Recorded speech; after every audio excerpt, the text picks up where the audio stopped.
Abra a sua Bíblia aí no primeiro livro dos Reis, no capítulo 17. Eu começo hoje uma série de mensagens sobre o ministério profético de Elias. Eu vou pregar hoje essa mensagem que tem o tema: qual história você decide contar a si mesmo? Na quinta-feira eu vou estar ministrando aqui a continuidade dessa mensagem. Gostaria muito que você estivesse aqui. Queria que você perguntasse para a pessoa que está do seu lado: qual a história você decidiu contar para você mesmo? Isso. Você não está muito animado, mas eu estou muito. Essa palavra mexeu demais comigo. Você vai ver eu pulando aqui daqui a pouco por causa disso. Porque muitas são as vezes, queridos, que nós decidimos contar histórias para nós mesmos que não foi determinada por Deus. Muitas são as vezes que nós caímos em crenças limitadoras. Pensamentos positivos não têm o poder, de influenciar autossabotagens que nós criamos. Então a gente acredita que não vai dar certo, que não tem como, que não é para nós. A gente acredita que somos amaldiçoados, que todo mundo pode, menos a gente. Eu queria falar sobre esse profeta. Então, se a sua Bíblia está aberta, no capítulo 17, a partir do verso 1, elas vão colocar aqui no telão também, diz assim, eu trago a Bíblia do Eugene Peterson, a tradução vai ser diferente da sua. Elias, o tisbita, que vivia entre os colonizadores de Gileade, confrontou Acabe: assim como vive o Eterno, o Deus de Israel, a quem sirvo, nos dias próximos haverá uma severa seca no país. Não cairá uma gota de orvalho ou uma gota de chuva enquanto eu não ordenar. O Eterno disse a Elias: saia depressa daqui, vá para o leste e se refugie próximo ao riacho de Querite, do outro lado do rio Jordão. Você poderá tomar água fresca do riacho. Darei ordem aos corvos para alimentar você. Elias obedeceu à voz do Eterno e se instalou perto do riacho de Querite, ao leste do Jordão. Os corvos traziam comida para ele de manhã e de tarde, e ele bebia a água do riacho. Depois de um tempo, o riacho secou por falta de chuva. O Eterno disse a Elias: vá para Sarepta, em Sidom, e permaneça ali. Já instruí uma mulher que mora lá para providenciar comida para você. Ele foi para Sarepta e na entrada da cidade encontrou a viúva apanhando lenha e perguntou: por favor, poderia me trazer uma jarra de água? Estou com sede. Quando ela fez menção de buscar a água, ele disse: e também, por favor, traga alguma coisa para eu comer. Versículo 12. Ela respondeu: assim como vive o Eterno, o seu Deus, juro que não tenho nada para comer. Tenho uma vasilha de farinha e um pouco de azeite na botija. Estou apanhando alguns gravetos, porque vou preparar alguma coisa para o meu filho e eu comermos. Depois disso, só nos resta morrer. Elias disse à mulher: não se preocupe, faça o que eu disse. Mas antes, prepare um bolinho. Faça o que você disse. Mas antes, prepare um bolinho para mim e traga aqui. Depois prepare uma refeição com o que sobrar para você e para o seu filho. O Eterno, o Deus de Israel, diz: a vasilha de azeite, a vasilha da farinha, não ficará vazia, e a botija de azeite não se esgotará, até que o Eterno mande chuva sobre a terra e ponha fim a esta seca. Ela saiu e fez exatamente o que Elias tinha pedido. E aconteceu como ele falou. Todos os dias havia comida para ela e para o seu filho. A vasilha de farinha não se esvaziou e a botija de azeite não se esgotava. A promessa do Eterno se cumpriu exatamente como Elias tinha dito. Feche seus olhos. Pai, essa é a tua palavra e nessa noite, em graça, pedimos que o Senhor fale conosco, que o Senhor tenha liberdade em mentes e em corações para ministrar uma palavra rema, segundo aquilo que o Senhor deseja para nós como porção, em nome de Jesus. Nossa conversa de hoje, nós vamos falar sobre esse homem chamado Elias. e o ministério profético de Elias. Elias, sem sombra de dúvida, foi o maior profeta do Antigo Testamento, isso é incontestável. A Bíblia faz referência dele muito no Antigo Testamento e também no Novo Testamento. Ele realmente foi muito ousado, afinal ele afrontou um dos principais reis e mais nefastos do Antigo Testamento, chamado Acabe. Algumas pessoas elas buscam o segredo do sucesso, e o pai de Acabe, quando ele governava o reino do norte, especificamente Samaria, uma das atitudes que o pai de Acabe teve para ter sucesso no seu governo foi fazer alianças com todos os tipos de povos estrangeiros. A gente ouve falar muito sobre segredo do sucesso, mas a verdade é que nem todos conseguem ter o segredo do sucesso. O pai de Acabe achou que o segredo do sucesso do reino dele seria agradar a todo mundo, e por isso ele começou a fazer alianças. Ele pegou a filha de um dos reis de Sidom e casou com o seu filho Acabe. O nome dela é Jezabel. Para você entender do que eu estou falando, Jezabel ela é sinônimo de palavrão, né? Os crentes, eles não podem falar palavrão, né, Jorge?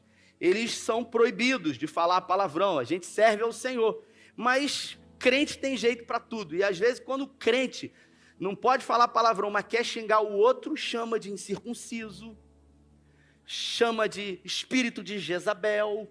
É uma forma que os crentes, é um subterfúgio. Eu diria, doutora Juliana, é uma brecha na lei que você tem para você poder falar mal do outro. A gente não tem o segredo do sucesso, mas o segredo do fracasso, o pai de Acabe nos ensinou, Jefferson, que é tentar agradar a todo mundo. Quem tenta agradar a todo mundo, em algum momento, vai desagradar a Deus. E esse homem, ele tentou agradar a todo mundo, casou a sua filha com um reino estranho. E a Bíblia fala que Jezabel e Acabe foram os piores reis que a nação de Israel teve. Eles começaram a fazer adoração a ídolos pagãos. Inclusive, Acabe construiu um altar a um deus pagão dentro de Samaria. E a Bíblia fala que o ministério de Elias começou. No primeiro ato, Elias foi o maior profeta do Antigo Testamento. A gente não sabe muito sobre a sua vida antes do primeiro ato do seu ministério. O que a gente conhece sobre ele, Cristo, é que Jezabel e Acabe estavam pintando e bordando na nação de Israel. Israel, reino do norte, capital Samaria. Judá, reino do sul, Jerusalém. Estavam pintando e bordando, adorando a ídolos pagãos, fazendo sacrifícios de pessoas, tudo o que Deus abominava. E Deus mandou Elias ir lá e falar, diz que vai acabar com isso aí. Manda dizer que não vai chover até que você declare. E ele foi lá, Elias, muito corajoso, ninguém conhecia Elias, o Tisbita, ele era de uma cidade lá do outro lado do Rio Jordão, a leste do Rio Jordão, uma cidade próxima de Gileade, e ele chegou diante de Acabe e ele falou para Acabe, olha, está uma bagunça o que você está fazendo, e eu vou dizer para você, a partir de hoje não vai chover até que eu declare uma palavra de que virá chuva. Ele teve essa coragem, Elias teve essa audácia de chegar diante do rei mais perigoso e nefasto que havia sido levantado por Deus para a nação de Israel. E ele profetizou, e o texto que eu li disse que depois que ele profetizou, Deus falou para ele, agora você sai daí, você desce para um ribeiro de Querite, e você fica lá, que eu vou ordenar que um corvo leve para você comida. Então, peraí, vamos recapitular isso aqui. Ele foi lá, afrontou Acabe, na cara de Acabe, e depois você foge. Foge porque vai dar ruim. E vai dar muito ruim. E eu confesso que eu queria, por um momento, me colocar no lugar de Elias. Sabe, Vivi, junto com você. Porque você imagina, eu sou Elias. Eu sou Elias. Eu, quando era pequeno, me lembro que muitas foram as vezes que as pessoas perguntavam para mim, você quer ser o que quando crescer? Quantos aqui foram perguntados sobre isso? Quantos? Quer ser o que quando crescer? E quantos aqui que foram perguntados sobre o que queria ser quando crescer, realmente foram aquilo que disseram. Levanta a mão, levanta a mão, levanta a mão. Poxa, porque a gente quando é criança, a gente não tem aquele filtro. A gente diz, eu quero ser cientista, eu quero ser um médico, eu quero ser um advogado, eu quero ser um juiz, eu quero ser um promotor. Tem gente que diz até que quer ser pastor. A gente não tem esse filtro, né? Talvez as crianças, quando falam isso, os pais que não têm a menor condição, estão ouvindo a criança dizer, às vezes uma pessoa que passa por dificuldade, está desempregado, e aí alguém vai e pergunta para o filho dele, você quer ser o quê quando crescer? E aí a criança fala, eu quero ser um médico. O pai desempregado fala assim, pô, não sabe o que ele está falando. Porque a criança, ela não tem a crença limitadora. A criança, ela não tem esse filtro que quando é perguntado, logo olha para as dificuldades e objeções. Você pode ser o que você quiser em Cristo. Quando a gente cresce, a gente sempre vai dar mais valor àquilo que é uma falta, do que propriamente aquilo que a gente já tem. E aí eu me colocando no lugar de Elias, eu pequeno, as pessoas perguntando para mim o que eu quero ser quando crescer. E eu vou dizer, eu quero ser um profeta. Eu quero ser um profeta, porque Samuel foi um grande profeta, porque Eli foi um grande profeta, eu quero ser um profeta, e a expectativa foi colocada, e de repente Deus chama Elias e fala para ele, você vai ser um profeta, e o seu ministério profético começa agora. Você vai lá e você profetiza para Acabe, declara sobre ele, que não vai chover, e ele fez, e agora ele tem que fugir. Eu imagino que se eu fosse Elias, eu ia perguntar para Deus, por que na minha vez foi assim? Porque Eli não fugiu. Samuel não precisou fugir, e eu tenho que fugir? Por que eu tenho que fugir? Porque um pregador, tudo que ele mais quer fazer é pregar, irmãos, vamos combinar. Um pregador, tudo que ele mais quer fazer é pregar. Um profeta, profetizar. Um profeta, tudo que ele mais quer fazer é mais forte, Deus manda ele se esconder. Você entende? Está fazendo sentido para você? O que ele deveria fazer era profetizar, e Deus manda ele se esconder. Peraí, mas o meu ministério agora tem que ser no anonimato? Mas eu não sou um homem de Deus, como que eu tenho que fugir? Como que eu tenho que me esconder? Samuel não se escondeu, Eli não se escondeu, na minha vez eu tenho que me esconder? Não faz muito sentido. Mas o interessante na vida dele é que ele resolveu mesmo diante disso obedecer. E ele foi. E ele chegou lá naquele ribeiro de Querite, ele ficou ali, tinha um riacho, que ele bebia água fresca. Todo dia ele bebia uma água fresca. E Deus mandava um iFood via corvo entregar para ele um sanduba de pão e carne. Era um iFood da época. As pessoas, elas estão apenas copiando, nada se cria, tudo se copia. Já tem teste aí de entrega com drone. Isso já estava na Bíblia. O corvo já fazia isso. Só tinha outro nome. Hoje é iFood. Tem gente que pede em outro lugar. E 2 vezes por dia o iFood ia e entregava na hora da comida para ele. Na hora do almoço. Ele recebia o pão e ele recebia a carne. Não sei se você sabe, o corvo é uma árvore de rapina. E a árvore de rapina, ela é uma árvore carnívora. Ela se alimenta de carne e também de carniça. Então não é um animal muito limpo, eu diria assim. Como se fosse no Brasil, não tem corvos aqui. Nos Estados Unidos tem muito corvo. Mas no Brasil é uma espécie de urubu. Ele faz uma limpeza. E Deus fez com que, de uma forma improvável, um animal considerado sujo levasse carne e pão para Elias comer. Elias estava vivendo no deserto diante de uma palavra que ele profetizou, e agora o corvo ia entregar carne e pão para ele. Existem momentos na minha e na sua vida que a gente vai para um deserto que a gente é alimentado por coisas estranhas. Talvez se pessoas estivessem sabendo dessa situação de Elias ficaria com vergonha. Vergonha talvez de dizer que estava sendo alimentado por um animal impuro, por um animal sujo, que provavelmente poderia até transmitir doença. Mas Deus purifica aquilo que os homens dizem que é impuro. Deus, ele utiliza uma métrica não humana para realizar os projetos e planos que Ele tem. Deus não é como eu e você, Ele constrói caminhos onde não há caminhos. E é por isso que a gente se confunde tanto enquanto Deus está trabalhando, porque nós sempre queremos construir caminhos para Deus operar. E Deus, Ele não usa os caminhos dos homens. Por isso a gente, quando vê a manifestação de Deus, surpreende tanto. Porque Deus é especialista em fazer totalmente do contrário do que o homem imagina. E ali ele ficou comendo 2 vezes por dia. Por que 2 vezes? Por que a Bíblia fala que 2 vezes ele recebia esse alimento? Ele recebia de manhã cedo e ele recebia à tarde. E não faltava não, Davi. Por que sempre de manhã e de tarde? Durante muitos dias, ele ficou ali recebendo aquele alimento. Deus dizendo para ele, olha, não se preocupe, porque mesmo no deserto, eu sou a sua provisão.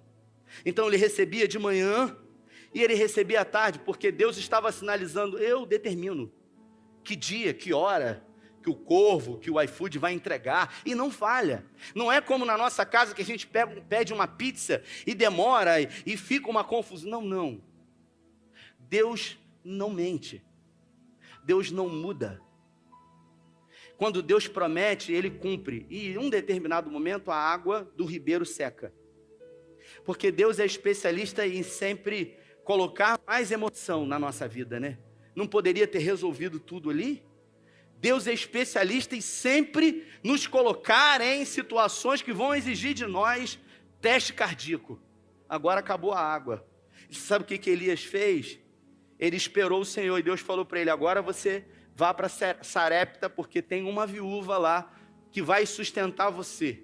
Um dia eu preguei aqui, eu falei, Elias deve ter achado que era uma pensionista da aeronáutica. Agora eu estou bem. Deus botou uma viúva para tomar conta de mim. Quando ele chegou lá na porta da cidade, ele viu uma mulher catando graveto. E ele pediu água, estava com sede. Não tinha água naquele ribeiro. E ela foi e fez como quem ia pegar água para ele. Ele falou, faz o seguinte, traz uma coisa para eu comer também, porque eu estou cheio de fome. O iFood parou de entregar. Deus mandou eu vir para cá e eu estou com fome. E ela falou, olha, eu estou catando os gravetos aqui para fazer um bolo para mim e para o meu filho. E depois que eu comer esse bolo, não tem mais o que fazer, a gente vai esperar a morte.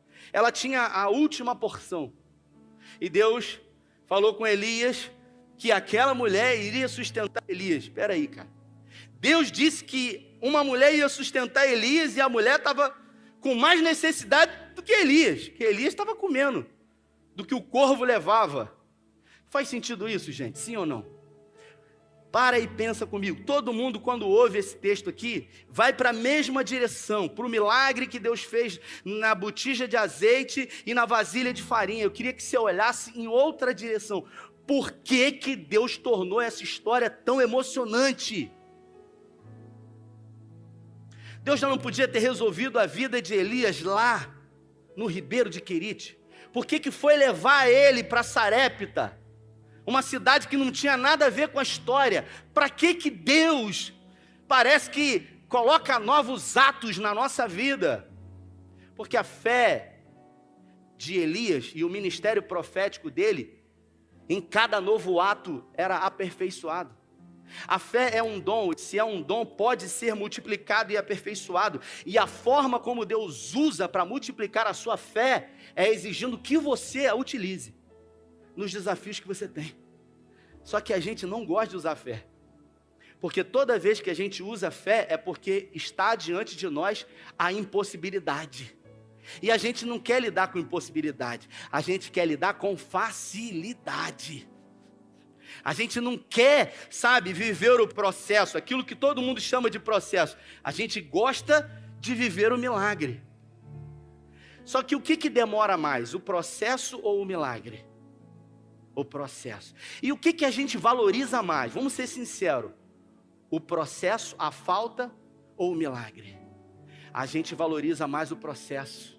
Porque a gente murmura e reclama mais do processo do que propriamente a gente testifica o milagre. A gente passa 4 meses no processo e o milagre chega, a gente vai falar 1 semana sobre o milagre e vai esquecer. E esse texto diz que ele foi e declarou sobre ela: fica tranquila. Elias estava de boa, sabe por quê? Porque Elias, ele estava num modo operante de obedecer a Deus. Ele decidiu obedecer, e até aí estava tudo bem. Em nenhum momento ele questionou, em nenhum momento ele duvidou, em nenhum momento ele perguntou a Deus, ele simplesmente falou: eu vou obedecer ao Senhor.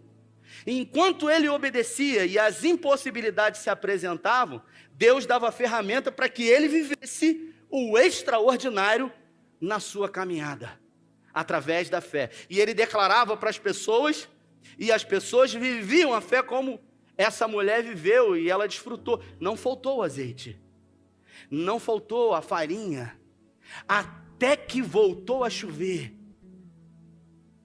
Só que Elias, ele passou pela vida dessa mulher e marcou a vida dessa mulher.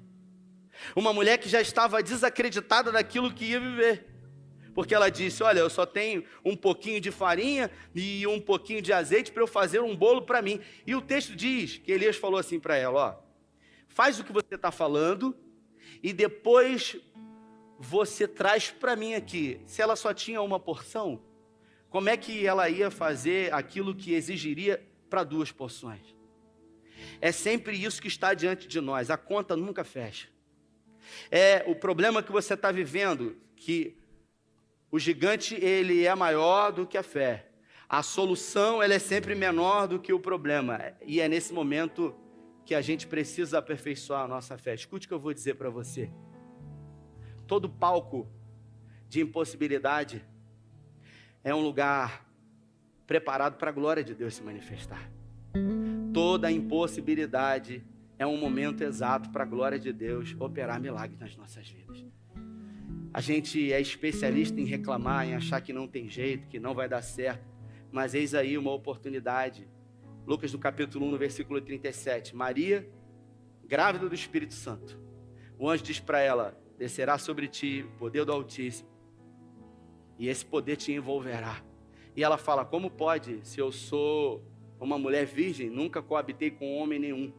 E ela diz: isso é impossível. Quantas são as vezes que eu e você achamos que é impossível? E o anjo disse: é impossível, mas Deus pode. Porque Deus é especialista em realizar o impossível. Quantos aqui, em algum momento da sua vida, vocês já experimentaram viver o impossível? Levanta a mão. E quantas vezes esse impossível se tornou realidade? Levanta a sua mão. Por que que isso não pode ser uma constância na sua vida se a Bíblia fala que Deus é o mesmo? Por que que se Deus fez ontem, no passado, Ele não pode fazer hoje? A maioria das pessoas me perguntam qual é o seu chamado, qual é o seu propósito. Eu tenho aprendido que nem sempre na nossa vida nós vamos encontrar o nosso propósito, Viviane. Nem sempre na vida nós vamos encontrar o nosso propósito. Porque em algum momento o propósito ele pode nos encontrar. Se a gente estiver no caminho certo, fazendo aquilo que é certo, em algum momento o propósito nos encontra. Essa semana aconteceram 2 coisas curiosas aqui na igreja. Nós temos 2 novos projetos sociais. O primeiro projeto social é chamado Coração. Ele visa dar cursos profissionalizantes para pessoas que estão desempregadas ou que querem aprender uma nova profissão. A gente fechou uma parceria com a Coral Brasil, com a Atlas e com a Viapol. A gente separou uma turma em parceria com um casal aqui da igreja e a gente começou as aulas. E eu falei: olha, vamos abrir inscrição aí para todo mundo que quiser. Tem espaço aberto aí, tem salas na igreja. E aí eu coloquei uma irmã de frente do projeto e ela falou: não, pastor, vamos abrir uma turma com 10 só. Eu falei: tá bom, se você quer abrir com 10, não tem problema. E aí a gente abriu uma turma com 10, tem 19 na fila esperando. Ela não teve muita fé, ela falou: vamos devagar, pastor. E eu falei: eu vou na da irmã, vamos devagar. Devagar também é pressa, como dizia a vovó, né? E aí a gente começou o projeto e 5 pessoas pararam, a gente só tem 5. 50% parou, mas 50% prosseguiu. E eu disse para ela: se um for até o final já vale a pena. Porque uma alma vale mais do que o mundo inteiro. Então é nessa que a gente vai. E aí, nessa semana, a irmã me abordou no corredor e ela disse para mim: olha, eu queria te agradecer. Queria te agradecer porque quando eu resolvi aceitar o desafio de fazer isso, eu não imaginava. E estava tendo aula nesse exato momento que a gente conversava, estava tendo aula na sala ao lado. E ela disse para mim: eu não imaginava que eu ia ser tão abençoada como eu tenho sido. E os olhos dela começaram a marejar e ela falou: olha, eu não consigo dizer para você em palavras, ela disse para mim, da alegria da minha alma de fazer isso, porque é tão pouco que eu estou fazendo. Eu trago um refrigerante, eu trago um iFood, ela traz um pão com mortadela, com queijo e presunto, igual eu levava para Elias. E ela falou: mas eu me sinto tão bem aqui em olhar para eles e para aquilo que eles estão recebendo de Deus. E ela disse para mim: eu estou recebendo mais do que eles. E eu falei para ela: é assim mesmo, minha irmã. O nome disso é encontrar um propósito de vida. Um propósito maior do que viver em função de si mesmo. E ela começou a chorar ali, me abraçou e ela disse: muito obrigado. E eu falei para ela: não agradeça a mim não, agradeça a Deus. Essa irmã, ela não encontrou o seu propósito, ela foi encontrada por Ele. E o curioso é que na mesma semana passada, começaram as aulas de jiu-jitsu aqui, e eu com dificuldade por causa de agenda de estar aqui. Quarta-feira as meninas comemoraram uma festa surpresa para minha esposa, e aí eu fiquei com meu filho até o final lá com o professor Cristiano, e ele sentado assim no tatame, e eu em pé, e ele disse para mim assim, ele é policial, foi do BOPE, e ele disse para mim assim: poxa, Rafael, eu queria te agradecer, cara. Queria te agradecer porque isso aqui fez muito bem para mim. Sabe, eu vou confessar uma coisa para você, ele disse para mim. Eu fico contando as horas para vir para cá, cara. Eu fico contando os minutos para estar aqui. Eu venho até mais cedo. Eu fico tomando café na cafeteria aqui para chegar a hora logo de eu estar com pessoas. E não é uma multidão. Não são 50, 80. Hoje temos meia dúzia de pessoas, 8. Estão ali fazendo. E ele disse para mim: eu queria te agradecer, cara, porque ele tem se sentido útil. O Cristiano, ele não encontrou o propósito dele, ele foi encontrado pelo seu propósito. E eu queria que você entendesse, porque nessa história aqui, Elias, ele achou que o ministério profético dele era um ministério onde todos os holofotes sempre estariam diante dele, e ele sempre estaria profetizando, mas na verdade o que Deus tinha para ele era algo muito mais poderoso. Era a oportunidade de passar pela vida das pessoas como ele passou pela vida daquela viúva e marcar a vida das pessoas. Eu estou lendo um livro essa semana e algo me chamou a atenção no livro que dizia o seguinte: eu sei que encontramos o nosso propósito quando eu amo tanto fazer algo que nem espero o nascer do sol para fazer novamente. É isso. É quando, sabe, não precisa o sol nascer para o seu coração se encher de expectativa diante daquilo que está para você poder fazer pelo outro. Porque a nossa vida, ela só faz sentido no outro. A maioria das pessoas, elas vivem a vida em torno de si mesmo. Mas o propósito maior de Deus para nós, ele faz sentido quando vivemos em relação ao outro. E aí eu caminho para o final dizendo alguns conselhos que Elias nos deu. E o primeiro deles é: se você quer ter sucesso naquilo que você faz, primeiro, seja persistente. Elias, ele continuou, mesmo não entendendo nada. Porque com ele foi diferente de com Eli e de com Samuel. Ele não entendeu nada, porque mesmo sendo um homem de Deus, nem sempre Deus fala. As pessoas, quando marcam um atendimento comigo, elas trazem os seus problemas e elas acham que no exato momento que o problema for dito, a conexão de Wi-Fi com Deus vem e Deus já dá a resposta. Ou eu pego o celular, deixa eu ver o zap aqui, o que Deus falou sobre isso. As pessoas têm essa ideia. E muitas são as vezes que as pessoas, elas chegam diante de mim e falam os problemas delas, Viviane, e eu não sei o que fazer. Agora, eu, como pastor, conheço muito os princípios de Deus. E eu sempre falo sobre os princípios estabelecidos por Deus. E um dos princípios que a gente vê claro nessa história é ser persistente. É nunca desistir, Viviane. Mesmo que no primeiro momento, diante do que você começou a fazer, não seja isso que traga para você a felicidade, mas não pare. Não desista. Mesmo não fazendo sentido. O segundo conselho é: seja obediente. O nosso maior desafio, Julico, é obedecer mesmo quando somos contrariados. Eu vou falar de púlpito aqui. Eu tenho dificuldade de obedecer quando eu sou contrariado. Meu Deus, falei isso. Minha terapeuta vai ficar orgulhosa de mim que eu vou falar para ela isso. Porque o primeiro passo para você vencer as suas limitações é você reconhecer. Não, eu não tenho dificuldade com isso. Eu não tenho um problema. Se preocupa. Tem gente que diz, não, eu sou resolvido. São os piores. Aqueles que dizem que são resolvidos são os que a gente tem que ter mais medo. Aqueles que dizem que têm as fraquezas, como Paulo, que reconhece cada uma delas. Dentre os piores, eu sou o pior, ele declara. Então seja obediente. Mesmo sendo contrariado, decida obedecer. Ele obedeceu, ele foi até o fim. Terceiro, seja resiliente. Busque se adaptar e não se deformar. Vivemos um tempo que eu me lembro bem, que quando eu era jovem, os meus tios diziam para mim assim, meu filho, estuda para você fazer uma faculdade, para você ser alguém. Hoje, pessoas que têm um curso superior não quer dizer nada. Porque no passado, as pessoas de sucesso eram aquelas que tinham uma profissão.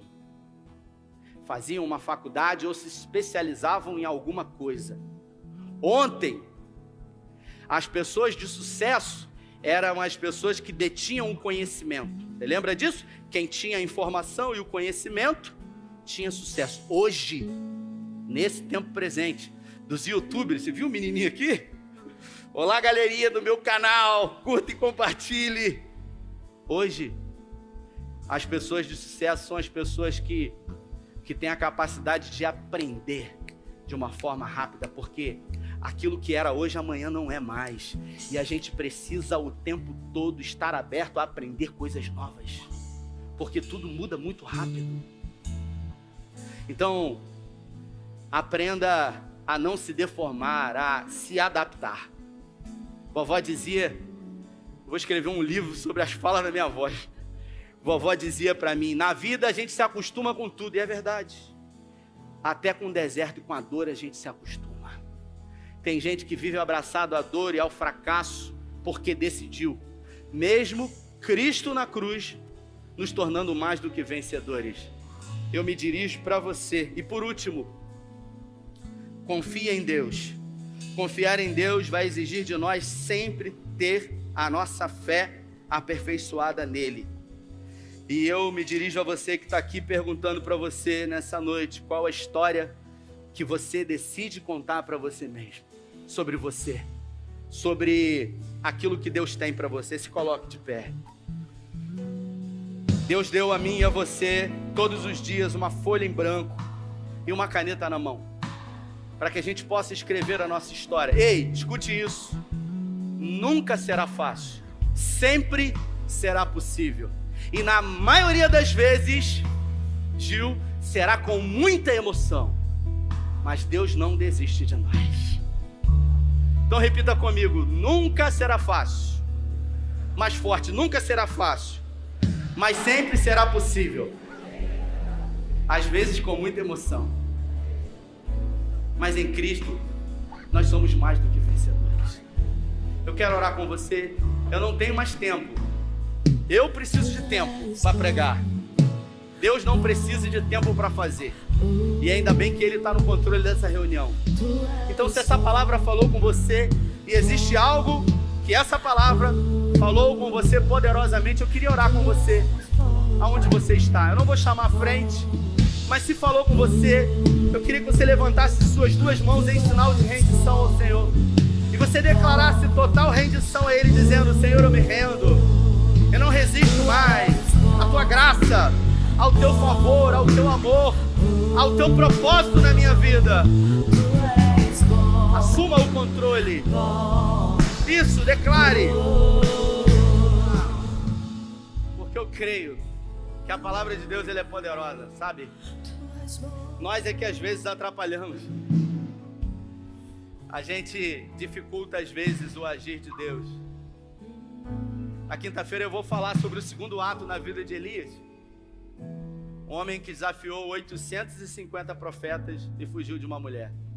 Até esse momento Elias não está cansado. Mas o cansaço fez com que Elias pensasse em desistir. E eu queria dirigir a você que está aqui agora. Porque eu creio que uma oração sincera diante de Deus pode mudar a sua realidade. Você que tem procurado o seu propósito e talvez... Escute isso. O seu propósito está mais perto de você do que você imagina. Porque você está atrás dele a vida inteira. E escute isso. Deus é especialista em usar a nossa história como um propósito de vida. Só que talvez você não goste da história que você tem. Por pior que possa ser, é a sua história. E você precisa entender isso, que é nessa história com propriedade que Deus vai usar você com autoridade. Porque Deus usou Elias assim, Deus tem me usado assim. E Deus vai usar você assim. Então, eu quero declarar sobre a sua vida que o seu propósito está mais perto de você do que você imagina. Espírito Santo de Deus, abre os nossos olhos espirituais para que possamos ver o propósito que o Senhor tem para nós. Nós queremos encontrar ou ser encontrados no propósito que o Senhor tem para nós. Assim como essa irmã que eu disse e esse irmão que foram encontrados por um propósito aqui dentro, que faça sentido na nossa vida, Pai. Eu declaro em nome de Jesus, Pai, que seremos obedientes à Tua voz, mesmo não entendendo, não compreendendo, mesmo não vendo como, queremos obedecer. Seremos resilientes, seremos persistentes, não recuaremos, porque não somos daqueles que retrocedem. Estaremos firmes na posição, porque fiel é o Senhor. Decidimos nessa noite tão somente confiar em Ti, ter a certeza de que o Senhor está conosco, que o Senhor não nos deixará, mesmo que os nossos olhos não percebam, mesmo que a nossa epiderme não sinta, o Senhor está conosco, porque prometeu e fiel é o Senhor para cumprir. Pai, declaramos olhos espirituais abertos, percepção do Senhor aguçada nas nossas vidas, para viver aquilo que ainda não vivemos, para experimentar daquilo que ainda não experimentamos da parte do Senhor. É o que nós te pedimos, Pai. E que nesse mês de agosto as Tuas asas estejam sobre nós, sobre a nossa casa, sobre a nossa família, sobre os nossos filhos, nos guardando, repreendendo todo o intento do inferno, nos livrando. Pai, guarda a nossa mente, blinda a nossa mente de pensamentos maus, pensamentos contrários, que tudo que é bom, puro, honesto, verdadeiro, se há alguma fama, alguma virtude, algum louvor, que possamos pensar nisso nesse mês de agosto.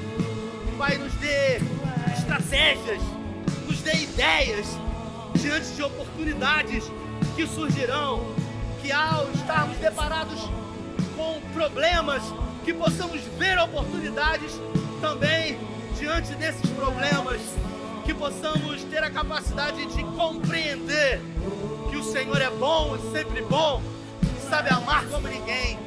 Guarda os nossos filhos, a nossa casa, porque o Senhor é a nossa provisão. É o que nós te pedimos, agradecidos, que essa semana seja a melhor semana de agosto para a glória do Teu nome. Oramos em nome do Pai, do Filho e do Espírito Santo. Se você